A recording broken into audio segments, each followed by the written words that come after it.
So one of the days... It was craft day because it rained. Was that the rain day? It was the rain day. So we couldn't go out on our hikes. And luckily for Spencer and me, I brought some wool. So...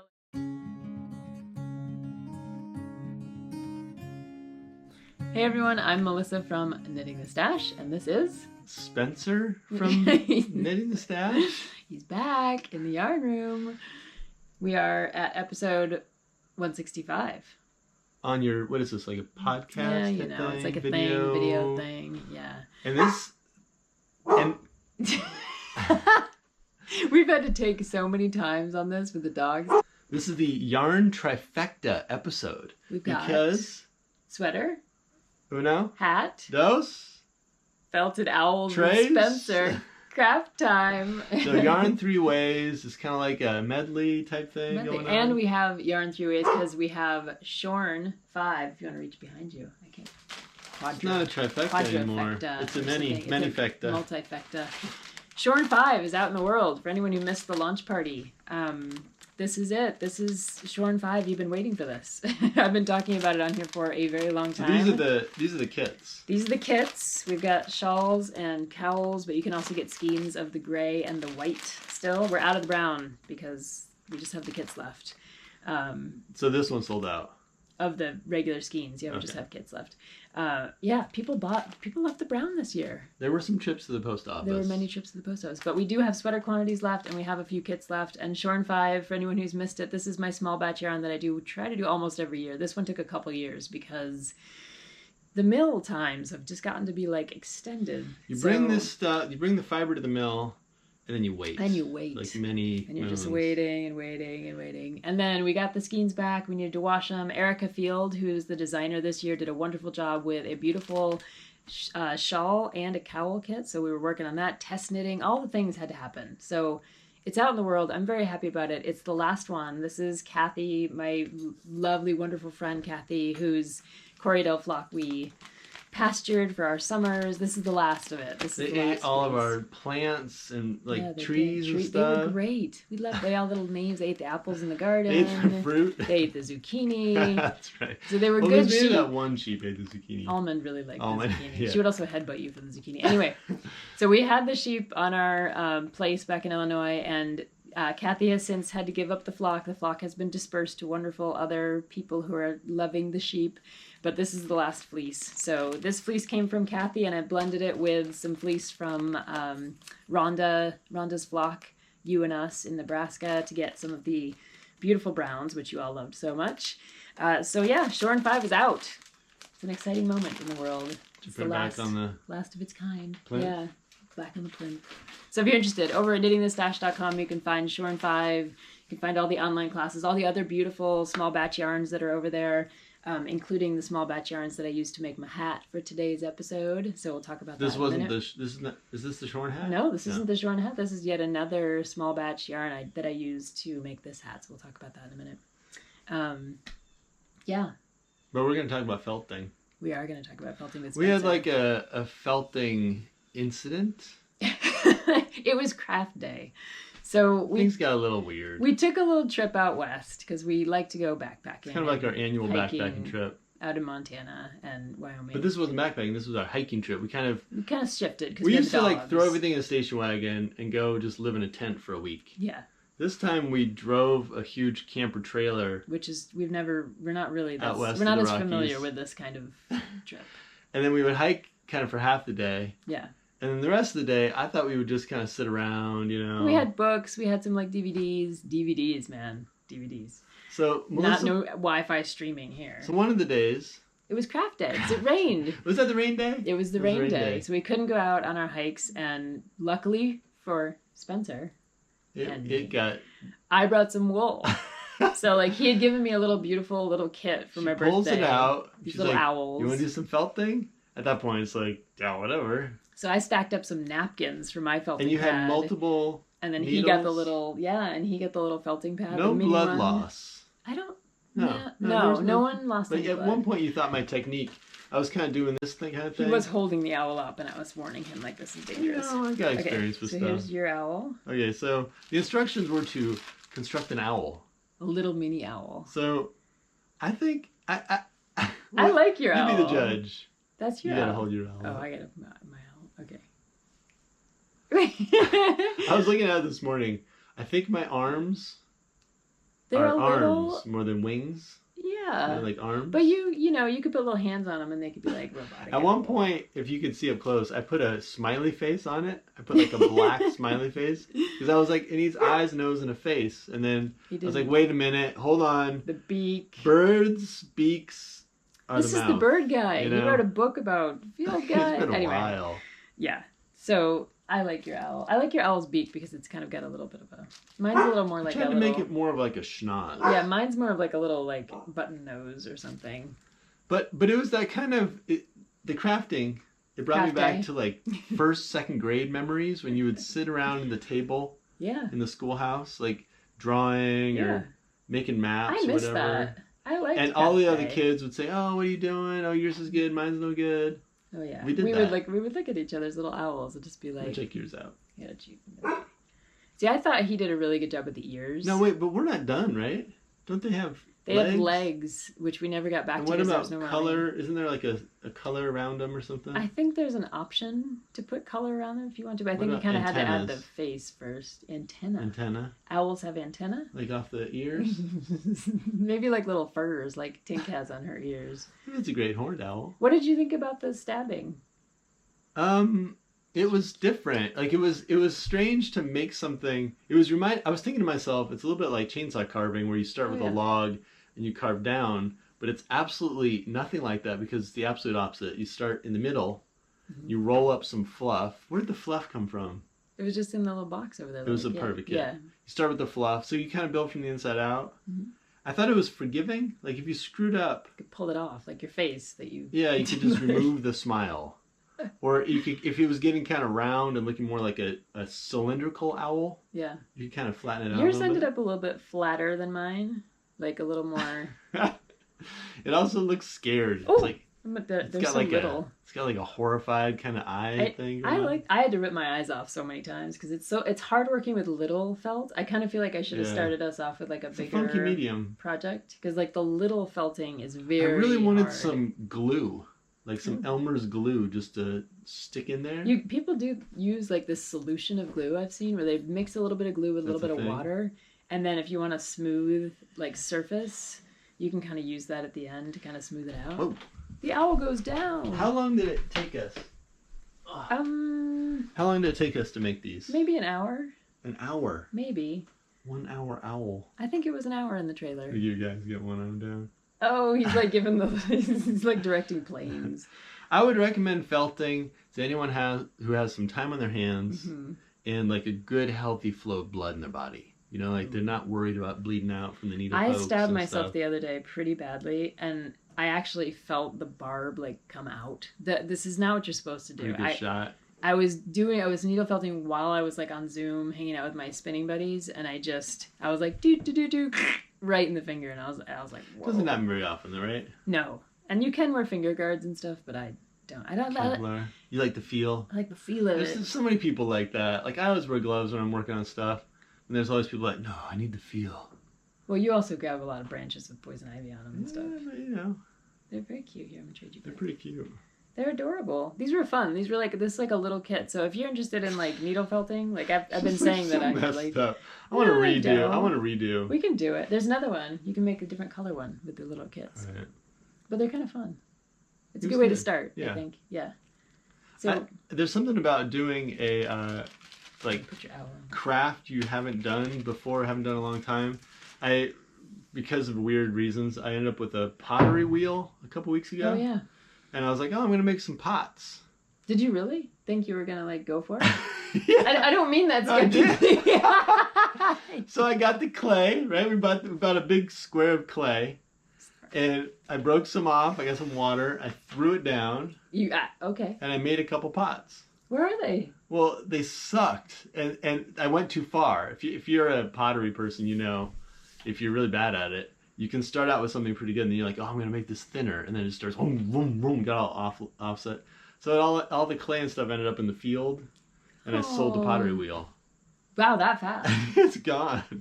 I thought this was like but it was like when you say that. But for that 5 to 10 minutes when I was a pottery spinner, okay. It was cool to do something new. Did you used to do pottery?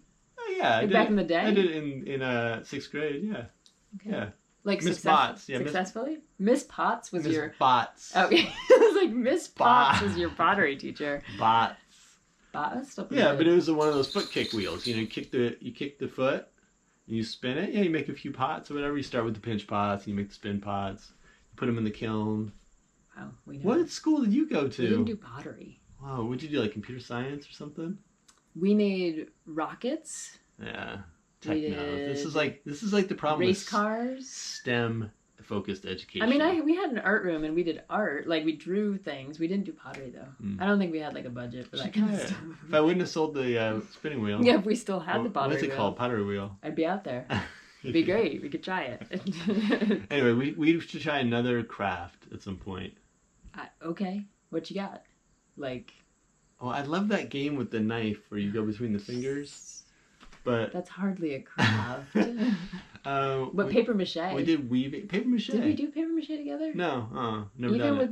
Even with the kids. Never did it. We should do it. Oh, we did paper mache. Yeah. Oh yeah. We made all kinds of stuff. Start with the balloon. Oh, so you did do that in our class. You get the wheat paste. Yeah. Slap that and newspaper on there. And you cut your newspaper and you like put it on. All right. Yeah. We're gonna try paper mache? It's been agreed. We don't even have any newspaper. Does newspaper still exist? Yeah, we have newspaper.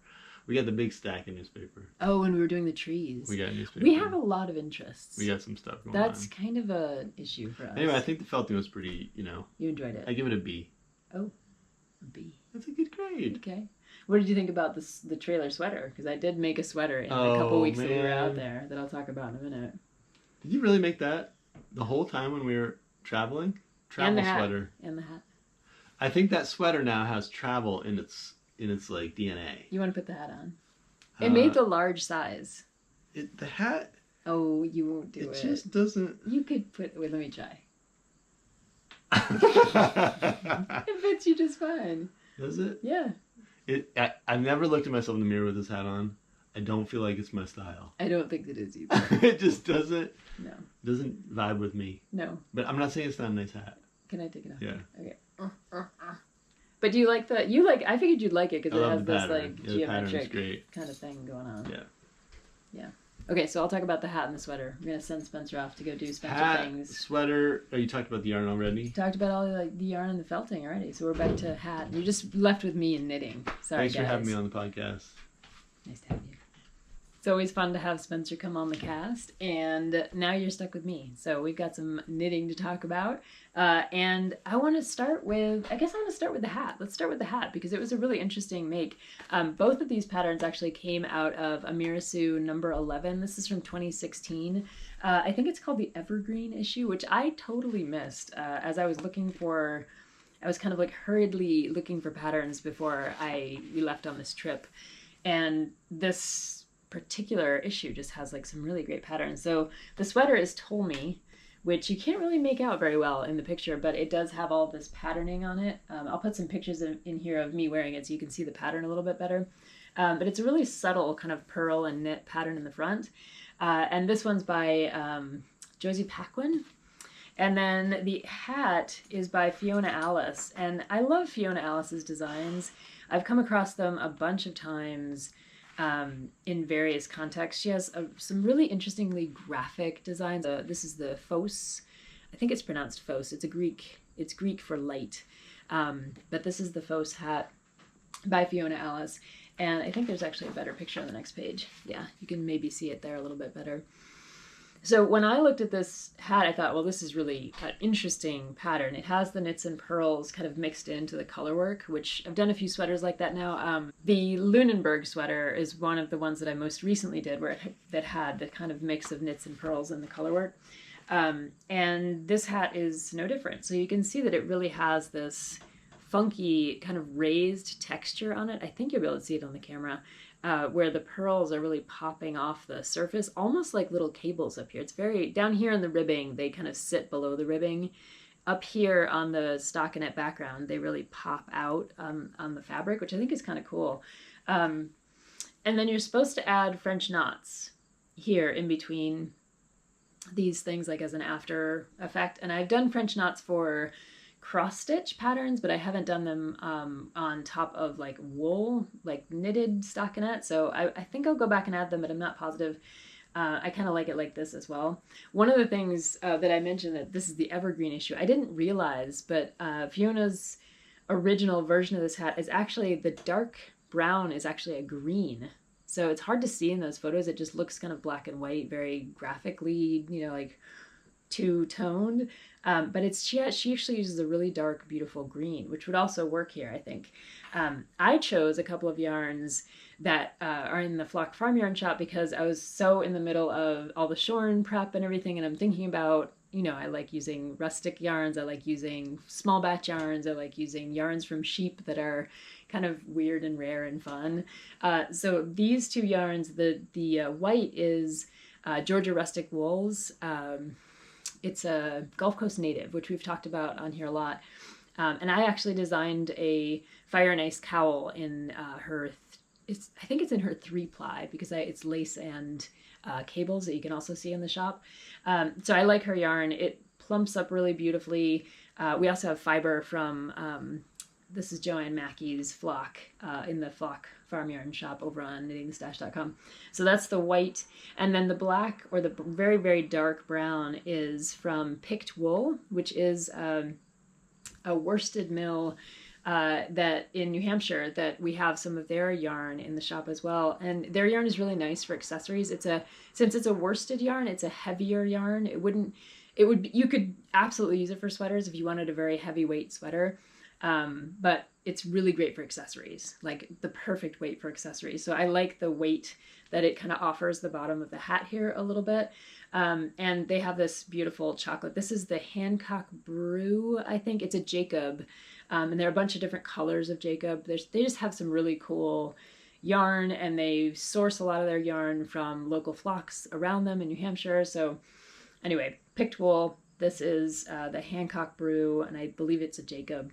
So putting these two together was really fun. So getting 2 more farm yarns together for this hat, I was pretty excited to do that.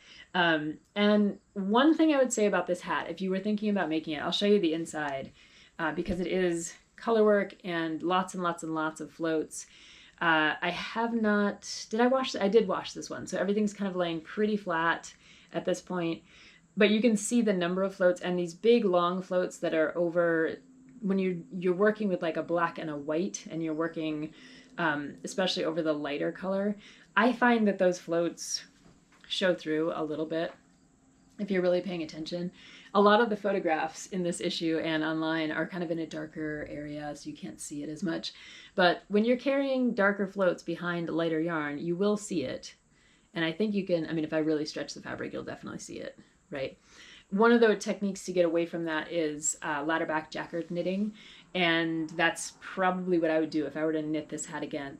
Basically the ladder back jacquard technique allows for the floats to be caught, but they're caught in a kind of net behind the fabric, so that they're never, you're not really involving the front facing fabric in the catching of the floats. So the floats are kind of running along behind in a separate net. It's like they're 2 different layers of knitting.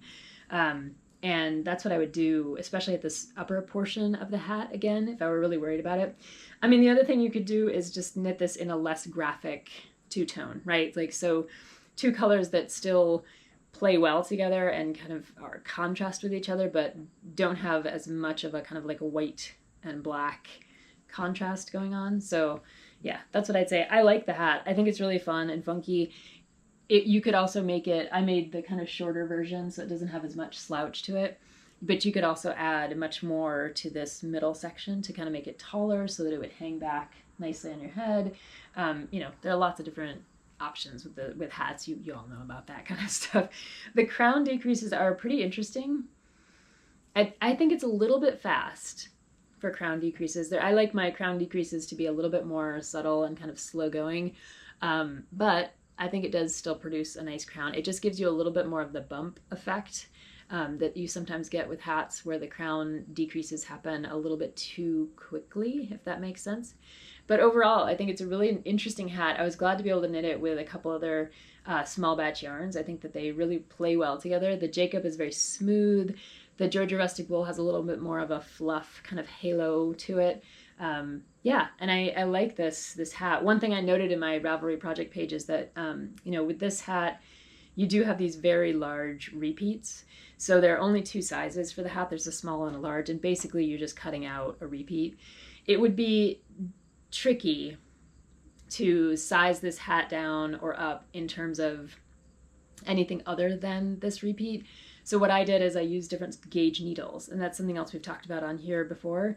If you use different gauge needles, then it allows you to adjust slightly for sizing. It can't work miracles, obviously, because if you use needles that are too big or too small for your yarn, you're going to either have really loose fabric or really dense fabric, but you can get a little bit of flexibility if you can play around with your needle size. So that's kind of what I did with this hat to get it to be kind of in between size, or a little bit, it fits my head, but it's not quite the tiny size and it's not quite the really large size. Yeah, so that was a really interesting make. It was great for car knitting. Especially once I got past all of this stuff. This stuff was a little bit tricky to do in the car, though the pattern is memorizable. It's just a very simple diamond. It does have the pearls involved, so if you're thinking about working some color work with some pearls, this also would be a cool pattern to practice on if you don't want to go for a whole sweater yoke like I was talking about with the Lunenburg or some of these other... there's a flight sweater by Sarah Pope that has some of those... kind of pearls in the yoke. This is a good small project. You could also just work it as a cowl. I mean, there's just fun stuff. It's cool to encounter patterns that give you ideas and make you really think about how the construction's working, all the different techniques that you might know or want to apply to it. So anyway, I enjoyed this a lot. It kept me interested. I don't usually do a lot of hats, that, or accessories or anything like that, but I really enjoyed that one. The other pattern, back to sweater. It's sweater time. This is what the podcast is all about, right? So this one is, again, this is the Tolmie by Josée Paquin, and you can see it a little better there. It's a subtle pattern. You need to get the lighting just right to be able to see like what's going on here. So I'm hoping it'll show up on the camera.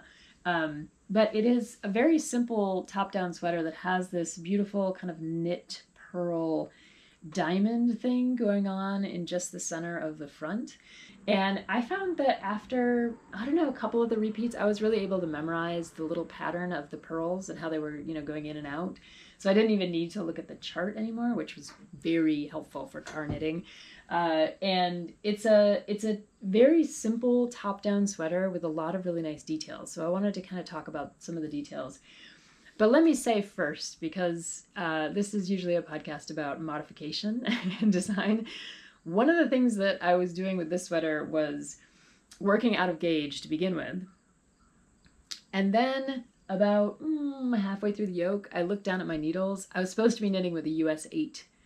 I found out I was knitting with a US 6, which is what you use to start the garter at the very top of the collar. I just forgot to change needles. So all the math that I had done to work out, the gauge and the sizing, I was working between sizes, all this kind of stuff. I was just like, let's do some more quick math. So because the sweater has a lot of ease built into it, and I was kind of working in between sizes at a size that was still going to give me some ease, I was able to recalculate just a little bit and change up my rate of increase. I think I added some extra, I think that's what, I'm trying to remember exactly what I did in my panic. I think I added a few extra increase rounds to the upper part of the sweater in places where it wasn't called for necessarily. Like, I think the yoke, the increases typically end a little bit earlier than I ended them. Like, I let them go a little bit longer because I was trying to make sure that everything was going to be the right circumference and the right size, given that I was using totally the wrong needles. It worked out just great. And sometimes there's just magic in knitting, and ease is your friend, right? So I just ended up knitting the whole sweater in size 6 needles. and it worked out. So that's the caveat at the beginning of this story. So feature-wise on this sweater, it is a very simple raglan sweater, so there's not any compound raglan shaping going on. Right now I'm working on the Stream Pullover by Isabell Kraemer, one of her older patterns. And that one has, I'm pulling it out of the bag right now, that one has a lot of kind of complex shaping that happens in the sleeve increases. So you might be able to see it here. You have like a saddle shoulder kind of increase up here, and then one rate of decrease here, and then another rate of decrease here. So that's a compound raglan. You can see it's almost like an S shape, like S shaped. And that's why when I'm talking on here a lot about compound raglans, that's what I'm talking about. Different rates of increases as you're moving from the collar toward the collarbones, and then across the upper part of the shoulder, and then down to the underarm. You'll get that kind of S shape with a compound raglan. This is the Stream Pullover, by the way. I love this one. I'll talk about this in a second. So this is just a plain raglan, which is fine. You know, like some sweaters, it's just, this sweater I think works as a plain raglan. Sometimes if you're changing colors, if you have different colors in your yoke, if you have different color sleeves, if stuff's going on, it'll really draw attention to the raglan, and sometimes people say it's not as flattering for adults. I think it just depends on the sweater and the person. So basic raglan increases, interesting pattern on the front, garter around the collar, which I think gives it a really nice weight. It's almost like having like a piece of, I don't wear jewelry, but like a piece of something up there that kind of frames your neck really nicely. I'm not usually into like garter stitch collars and hems and cuffs and things like that. But this one just kind of works, and I think it's because it has this whole textured thing going on in the front. So I tried to keep my garter about the same size. I did about half or 3/4 size down here for the hem and for the cuff. Than I did up at the collar to kind of keep the weight up here around the neck. I like the way that looks. This thing has interesting side seams. So you start your side seams up much higher than like a lot of sweaters I've worked on. So this span is shorter than what I would normally do. Normally I would take this span pretty much down to maybe 2 inches before where I wanted to split the hem. This has like a 4-inch split hem, and you start higher. So it almost is like it has kind of like a tunic effect, I guess, for the sweater, but it's really comfortable to wear. And I like the way that when you do split the hems here, she adds in the garter kind of framing like you would on a swatch. So there's like this garter framing here and a kind of long flap on either side finished with a garter hem. On the back, as with a lot of split hems, she adds short rows here. So you can maybe see on the camera, I'm not sure, the hem does have a little bit of a swoop to it. Just a little, like a very subtle, maybe 1/2 inch to 1 inch of a kind of swoop. And I think you can't even make it out very much when you're wearing it, but it's just a kind of comfort detail that a lot of people add with when they split a hem, because then, you know, your back hem will hang just a little bit lower than your front, which makes sense. And then when you sit down and things like that, it just gives you a little more coverage in the back. There are more short rows up here at the top as usual. Good sweaters have short rows at the back of the neck, I think, for the most part. So that's the Tolmie sweater. Super simple. One of the coolest things about this sweater to me is that the yarn that I knitted in. This is a birthday yarn from Spencer. This is Nature's Luxury, which is a German company. And this is their Foxen meets Merino yarn, which they still have in stock. I checked on their website the other day just in case, especially for those of you who are in Germany watching. It's a cool company. I really like their yarns. They do some really interesting stuff, and they're part of what they're doing with the Foxen meets Merino is to try to support one of the rare breeds in Germany. So the Foxen yarn, the Foxen part of the Foxen meets Merino, is from the Coburg Fox Sheep. And this yarn is made up of 70% Coburg Fox Sheep, also known as the Coburger Fuschaf. I think that's how you pronounce it. And then it has 30% merino mixed in just to give it a little bit more softness. But this is a crunchy yarn. It's like a very rustic, crunchy yarn. Every time I wash this sweater, it gets softer and softer, which I just think that's like magic. That's like one of those magical things about wool. So the Coburg Fox Sheep is a rare breed in Germany, and it's interesting because each country that has sheep seems to have its own rare breeds. So the U.S. has a number of them. The Georgia Rustic Wool, their Gulf Coast native, is in the Shave 'em to Save 'em Livestock Conservancy. That's one of the things that we're doing in the U.S. There are other conservancies going on in Germany. And the Coburg Fox Sheep is one of them. The Coburg Fox Sheep, if you look them up, they're really cute. When they're born, they're like reddish, like a very reddish, beautiful browny red kind of color that lightens to this golden, like the golden fleece, right? It sounds like it comes from like the Coburg Fox Sheep. It's this kind of glowing golden fleece when they get older. And they were almost, they were pretty much brought to the brink of extinction right as the end of World War II. Before that, they were very popular. They were all over the place in Germany. But by World War II, because of a bunch of different political and other issues, they were nearly brought to extinction. And it was Otto Stritzel, who was a weaver and a breeder in Bavaria, who started to bring the Coburg Fox Sheep back. And it's been recognized again officially since 1966, I think. And it's still on the list of endangered sheep breeds, but it is coming back slowly. They're often used, they're very hardy sheep, and they can kind of exist on rocky soil and eat kind of weird plants and things like that. So they're often used for things like landscape.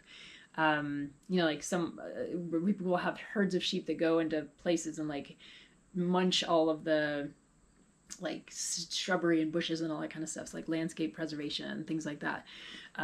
So they're still around. They're making a comeback. And I actually found on Etsy a company in Germany that's selling just 100% Coburg Fox yarn. And of course I had to get some. So I got a sweater quantity, and I'm really curious to compare it to this because this has a little bit of the merino added in, but I want to know what the actual Coburg Fox Sheep is like. And it turns out that company on Etsy had a bunch of other rare breed German sheep. So there were mountain sheep, there were jute sheep. Anyway, I'm going to get I got a bunch of different kind of samples of these different sheep from these rare breeds in Germany, and I'll share them with you on a future podcast. But I'm really looking forward to kind of getting into figuring out what those kinds of yarn are like, and whether or not they're. I assume they're a little bit more outerwear than they're going to be a little bit more rustic and a little more rough than some of the merinos and the really soft cashmere kind of yarns. But I feel like those yarns have their place too as well, not just in weaving or rug making, but also for sweaters and outerwear. So we'll do a little deep dive on that as we go, as I get that yarn in my hands and start knitting with it. I'll let you know how it goes. I'll put the link below to the Etsy seller who's selling these rare breeds of German sheep and the yarns. It's a little tricky on their shop. It took me a little while to actually get the yarn to show up.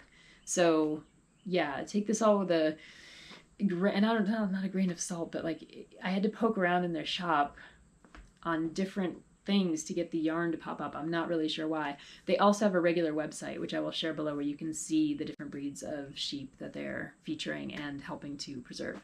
So interesting stuff. One of the interesting things about this sweater, the yarn.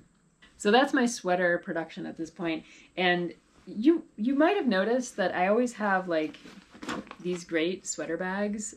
All my sweater projects, right now I have it inside another bag to kind of protect it, but all my sweater projects are in these wonderful bags that have these super terrific handles. They're nice and deep. I really love them. And almost all of them are from Bags by Awesome Granny. And Bags by Awesome Granny is Darlene York and her husband, beautiful seamstresses.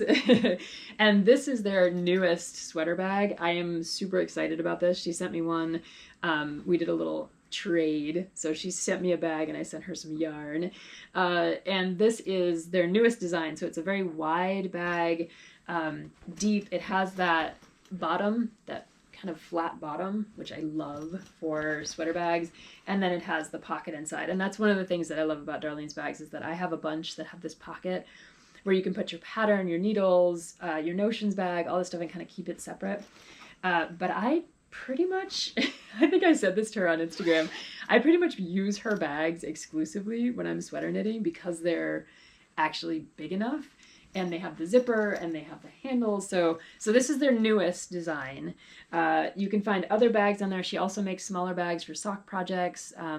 She's made just so many really interesting bags. And I love her fabric. They're pretty whimsical. I have one with little mushrooms on it. I have one with turtles.